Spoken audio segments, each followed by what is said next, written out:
Σε αυτό το βίντεο θα σας δείξω ξηρά προπόνηση με κηδιετικό όπλο μονόκανο μάρκας Baikal ρωσικής κατασκευής διαμετρήματος 4, 10 ή 36 όπως λέγεται στην Ευρώπη και στην Ελλάδα.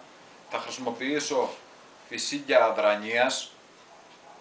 Πρέπει να είμαστε πολύ προσεκτικοί σε θέματα ασφαλείας, γιατί μπορεί να είναι ένα μικρό διαμέτρημα, το διαμέτρημα 36, αλλά όμως δεν πάβει να είναι επικίνδυνο.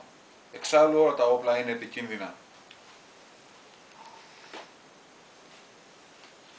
Επίσης θέλω να τονίσω ότι δεν πρέπει να φεύγουν τα μάτια μας από το στόχο. Μπορεί αυτό βέβαια να μας δυσκολεύει στην επαναγέμιση του όπλου, αλλά όμως με προπόνηση και με έντονη ξηρά προπόνηση θα αποκτήσουμε εξοικείωση και θα βελτιώνουμε όλο και περισσότερο τους χρόνους μας.